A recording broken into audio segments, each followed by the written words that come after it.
She was 22 and evicted. No family left who would take her, no savings, just a canvas grip and a small cloth pouch of brown cotton seed her grandmother had pressed into her hand on the last day, and $3 bills she had earned cleaning fish at a dock outside Abbeville. And with that $3, she bought a forgotten weaver's cabin on a slow bayou called Aunts Marie in Vermilion Parish, Louisiana, on a stretch of cypress water that had not heard a loom beat since the cabin went quiet in 1951. The cypress planks had gone soft and gray with weather. The tin roof was furred green with moss. But what nobody knew, least of all Aurelie herself, was that sealed in the cedar chest in the attic loft beside a loom her own great-great-grandmother had built was something that would change her life forever. Before we go on, if these stories mean something to you, take a moment and subscribe, and tell us in the comments where you are listening from tonight. It means more than you know to see how far these stories travel. Aurelie Thibodeau had grown up with the smell of raw cotton and bayou water and the warm green smell of the bowl opening in the field, which is a smell most people have never smelled and never will. A smell of sun and seed and damp earth, the smell of cotton John coming ripe in the Louisiana heat. Her grandmother had kept a spinning wheel in the front room of a small house in Abbeville, and Aurelie had sat on the floor beside it as a small girl and watched her grandmother's foot work the treadle and her fingers draw the tan fiber out into a thread that seemed to come from nothing. And her grandmother had taught her the trade the way the women of the bayou had always taught it, not with lessons, but with nearness, by letting the child sit close enough, long enough, that the knowing soaked in. Her grandmother could tell good cotton from poor by the pull of it between her fingers in the dark. She could lay her hand on a length of spun thread and tell you whether it had been drawn even and tight, the way it must be drawn to hold up under 50 years of washing and wear, or whether it had been hurried and would slub and weaken and break inside a decade. The hand knows what the eye can be fooled about, her grandmother said, and a weaver who trusts only her eyes is a weaver who weaves a blanket that will not last her own children. The knowing came down the way the bayou comes down to the Gulf, slow and gathering, through the women of the family, through the pouch of seed and the worn wooden shuttle, until it reached a girl who had nothing else. The cabin at Aunts Marie was older than the parish roads that found their way to it. It had begun the spring. A young woman named Eulalie Broussard came down the bayou in 1881 in a pirogue loaded with a spinning wheel and a sack of brown cotton seed her own mother had carried out of the long exile, and she had looked at the high bank under the live oaks where the bayou ran slow and the moss hung still in the heat, and she had decided that the bank was the place. She had been 23. She had no husband yet, and no money to speak of, and no one who believed a young woman ought to be raising a cabin on a bayou bank with her own two hands. And she had raised it anyway. Of cypress she felled and squared herself because cypress does not rot in the wet the way other woods rot, and she had built a loft up under the roof where the air was driest, and there she had set her loom. And she had begun.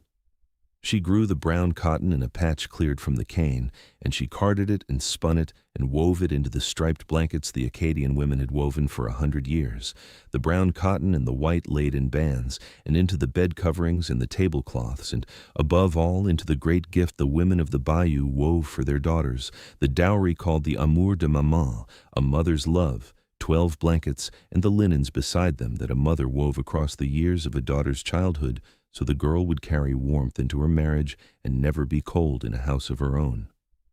The cabin at Aunts Marie wove cloth without a single idle season for 70 years, through Eulalie and through the women she taught, and the trade passed hand to hand the way the seed passed hand to hand, woman to woman, the old ones teaching the young ones, until the milled cloth came in cheap on the new roads and the young women went to the towns for wages, and the loom in the loft at last stood still.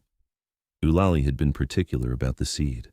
The cotton did not come from a store, and it could not be bought back once it was lost.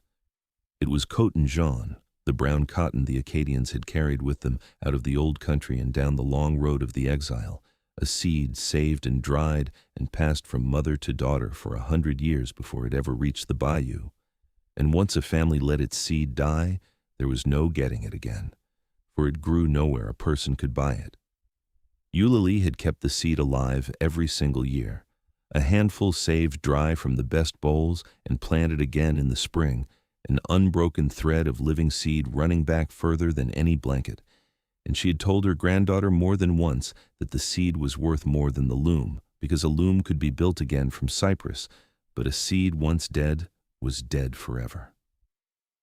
She had watched it happen all up and down the bayou. She had watched family after family let the brown cotton go as the milled cloth came in, the seed thrown to the chickens or simply forgotten in a jar until the weevil took it. And she had grieved the lost seed the way you grieve a language going silent, one old mouth at a time. The wooden shuttle had belonged to Eulalie. It had passed from Eulalie to her granddaughter Adeline, who wove through the hard years and the flood years, and from Adeline to her daughter Matilda, who was the last Broussard woman to throw a shuttle for her own daughter's dowry, and who let the loom stand still in the autumn of 1951, when the daughter she had woven for went north to the city and did not want a hand-woven blanket when a store one came cheap and bright and warm enough. Matilda had not sold the loom, and she had not burned the seed. She had simply finished the blankets she was making, all 12 of them, and folded them and laid them away in the cedar chest in the loft, and closed the loft and gone down to keep house in town, and the cabin had stood empty on its bank for 74 years, and the shuttle and the seed had passed down the female line, hand to hand, through Matilda to her daughter, to Aurélie's grandmother, and from Aurélie's grandmother, in a back room in an Abbeville summer, into Aurélie's own palm, when Aurélie was 15 years old. By the time Aurélie was 6, she could card a rowlog of brown cotton, smooth as a cloud. Her grandmother had taught her on summer evenings in the front room in Abbeville, the wheel turning low and the cicadas loud in the dark outside, and her grandmother had told her that a Broussard girl learned the fiber before she learned to read, because letters could wait but the seed could not, for there were fewer hands that knew how to grow it and spin it every single year. By 8, Aurélie could spin a thread even enough to weave. By 10, she could dress a small loom, counting the brown and the white threads into their bands.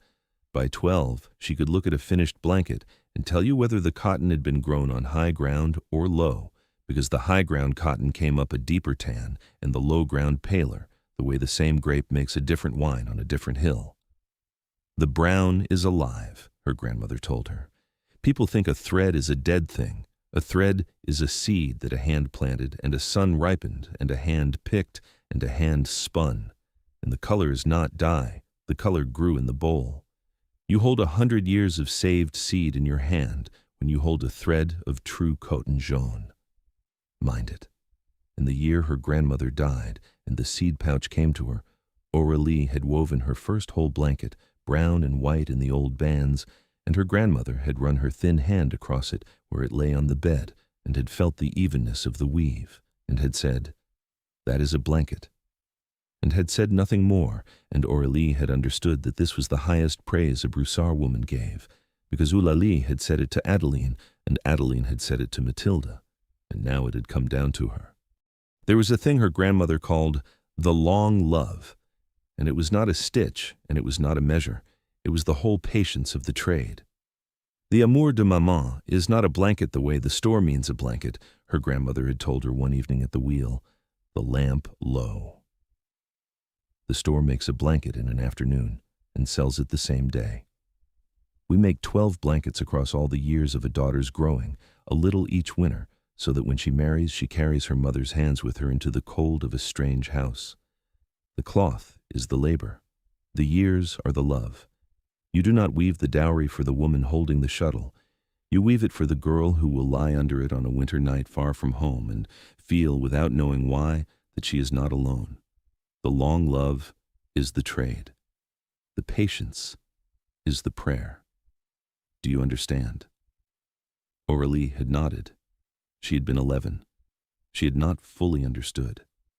She would understand 11 years later, standing in the dust of an empty cabin loft with a shuttle in her hand and $3 to her name. Aurélie's mother had been the break in the line. She had grown up at the wheel and had wanted nothing to do with it, had seen in the slow handwork only the smallness and the poverty of the bayou, and had left for Lafayette at 17, and then for farther cities, and had not come back. She had raised Aurélie, in a string of rented rooms on the wages of a woman who had refused her one inheritance and found no other, and she had died when Aurélie was 22, after a long illness she had kept private to the end. There had been no money and no family to call, for the grandmother was already gone. The landlord had given Aurélie a week. Aurélie had packed the wooden shuttle and the small cloth pouch of brown cottonseed her grandmother had pressed into her hand, and a single photograph of a woman she had never met, standing at a loom in a loft doorway with the bayou behind.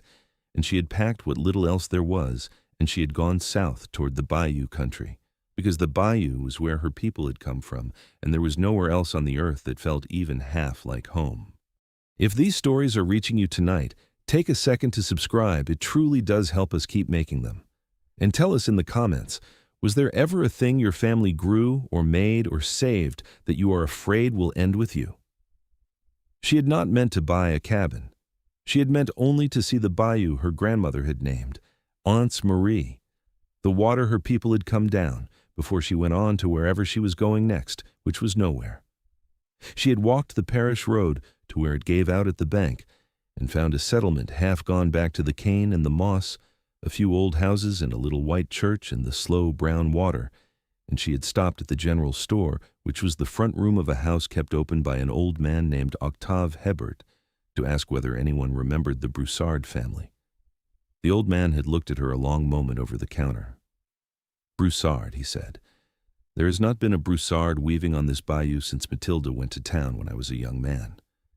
He set down the sack he was filling. "Whose girl are you?" "You." Aurélie told him her grandmother's name, and the old man's face changed, the way a face changes when it reaches back 60 years and finds something still there. "Then the weaver's cabin is yours by rights," he said, "and it has been waiting a long time. The parish put it on the list for nothing years back, $3 and the back taxes let go, because the bank is washing out from under it, and nobody down here has the money to fight the water, let alone a use for an old woman's loom." He had taken a heavy iron key from a nail behind the counter where it had hung, he said, longer than he had kept the store, left there by Matilda Broussard's own hand the year she went to town, with word to give it to whoever came back asking after the family, not after the cabin, after the family. He pressed it into Aurélie's hand. $3, he said, "and you keep the rest of what is in your pocket. A girl should never spend her last coin. Go on and see it, you. I think it has been waiting on you." The cabin stood on its high bank under the live oaks, the cypress planks gone silver, the tin roof green with moss, the porch sagging toward the slow brown water, the moss hanging still in the heavy air. But the loft under the roof stood whole and dry, because Eulalie had built it of good cypress up where the air moved, and dry cypress does not rot. Aurélie put the iron key in the lock, though the door beside it hung half open, and went in. One room below, cypress walls, a cold brick hearth, and a ladder stair to the loft above. She climbed it.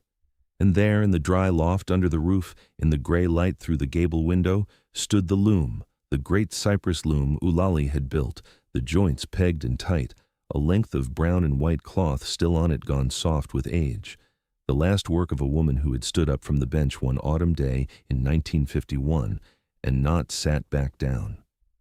And against the wall beside it stood a cedar chest, dark and whole, the lid shut. The loft smelled of dust and dry cypress and old cedar, and underneath it, faint but there, the warm green ghost of cotton and bayou water, the smell of her grandmother's front room, the smell of every summer of her childhood. Aurélie stood in the loft doorway and breathed it in and did not move for a long time. Then she crossed to the cedar chest and knelt and lifted the lid. She did not cry. She lifted out what her great-great-grandmother had sealed away and laid it across her knees in the gray loft light, and she pressed the worn wooden shuttle to her cheek and breathed in the cedar and the cotton smell that was the smell of her whole childhood. Blankets, folded in cedar against the moth and the damp, 12 of them, a whole amour de maman. 12 brown and white blankets woven for a daughter's marriage across the years of a girl's childhood, the bands as crisp and the brown as deep as the day they came off the loom, because the cedar and the dry loft had kept the cotton from rot and moth as no other place could. 12 blankets for a wedding that the daughter, gone north to the city, had never wanted and never had. Beside the blankets, wrapped in oilcloth, lay a weaver's record, a book of patterns and counts, and the years each blanket was woven in 3 generations of hands, the whole memory of the cloth. And there was a glass jar sealed with wax, and inside it the brown cotton seed, dried and whole, the living seed saved every single year and never once let to die. The unbroken thread running back to the sack a girl had carried down the bayou in 1881, and further back than that, to the exile, to the old country, the oldest living thing in the cabin. And folded into the record book, sealed with wax, was a letter, and Aurelie broke the seal and unfolded it, and the hand was the same hand that had written the first count in the book. To whatever daughter of this family comes back down the bayou and opens this chest. My name is Aurelie Broussard. I built this cabin and this loft and this loom with my own hands in the spring of 1881, and I have woven in it for 40 years as I write this, and I will weave until my hands will not hold the shuttle. I have sealed what is dearest to me in this cedar chest where the dry loft keeps the cloth and the seed whole, because I do not trust a bank and I never have, and what a woman makes with her own hands ought to stay in the hands of her own line. I do not know who you will be. I know only that you will be a daughter of this line, because no one but a weaver would climb to a loft and open a cedar chest looking for what a weaver leaves. And because the women of this family have always come back to the loom in the end, even the ones who swore they were done with the bayou, even the ones who had to lose everything in the cities before they remembered that the one thing they could not lose was in their hands. The blankets I leave you are an amour de maman that was never given, and they are worth more than money, for there are few hands left that can weave them, and few who even remember the name. But the seed is worth more than the blankets, daughter, and I beg you to understand this. The blankets are a love already woven and finished. The seed is a love not yet woven, 100 summers of cotton not yet grown, every blanket your own hands might make and your daughters after you. Plant the seed, do not let it die in the jar. A blanket warms one bed, but the seed warms every bed that is not yet made. Grow the cotton, cart it slow, throw the shuttle, weave the long love for the girl who will lie under it far from home and feel, without knowing why, that she is not alone. With everything these hands have made and everything I leave, Aurelie Broussard, weaver, Anse Marie, the 4th of October, 1921. Aurélie Thibodeau sat on the floor of the loft with the letter in her hands and did not cry. She folded it once, she pressed it against her cheek. She breathed in, and the cedar and the cotton smell of the blanket sealed away for a lifetime, which was the smell of her grandmother's front room, which was the smell of every summer of her childhood, filled the dry loft. She sat there a long time, until the afternoon light came gold through the gable window and fell across the loom and the 12 blankets and the sealed jar of seed in her own 2 hands.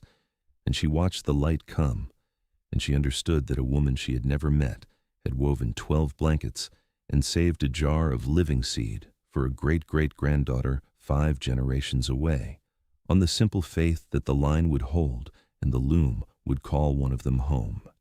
In the months that followed, Aurélie woke the cabin. The 12 blankets, when a museum woman from Lafayette drove down the parish road to see them, were valued past $40,000 together, because a whole intact amour de maman of that age, in true coton jaune, simply did not survive in the world anymore.